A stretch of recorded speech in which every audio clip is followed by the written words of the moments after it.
أعوذ بالله من الشيطان الرجيم بسم الله الرحمن الرحيم بسم اللہ الرحمن الرحیم۔ السلام علیکم ورحمۃ اللہ وبرکاتہ۔ بات کریں گے خواب کے اندر ویرانی دیکھنے کے حوالے سے کہ اگر کوئی خواب کے اندر ویران جگہ یا کہیں صحرا میں ہے تو اس کے لیے کیا تعبیر ہے، اس کے لیے اچھا ہے یا برا ہے، اس حوالے سے بات کریں گے۔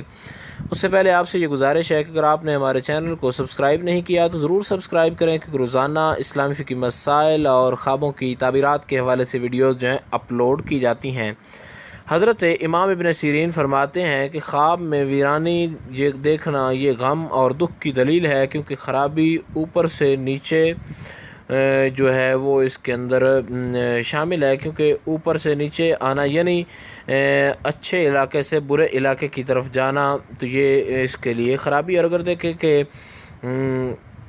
بری حالت میں ویران جگہ پر ہے تو یہ غمگین ہونے کی دلیل ہے، اور اگر دیکھیں کہ ویرانے میں غسل کیا ہے جا کر تو یہ غموں سے نجات پانے کی دلیل ہے۔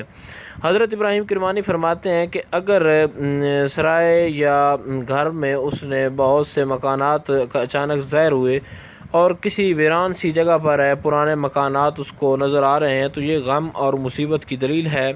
تو جب اس قسم کی کوئی صورت بنے تو آپ سے گزارش ہے کہ آپ صدقہ کیا کریں، کیونکہ صدقہ جو ہے وہ بری تعبیروں کو ٹالتا ہے۔ الصدقہ تو یرد البلا، صدقہ بلاؤں کو ٹال دیتا ہے۔ تو امید کی جا سکتی ہے کہ خواب کے اندر ویران علاقہ دیکھنے کے حوالے سے جو تعبیر تھی اس کی آپ کو سمجھ آ گئی ہوگی۔ پھر بھی اگر کسی قسم کا کوئی مسئلہ ہو، کوئی ڈاؤٹ ہو، تو کوئی پریشانی ہو آپ کو، تو آپ نیچے کامنٹ میں پوچھ سکتے ہیں، انشاءاللہ العزیز آپ کو آگاہ کر دیا جائے گا۔ السلام علیکم ورحمۃ اللہ وبرکاتہ۔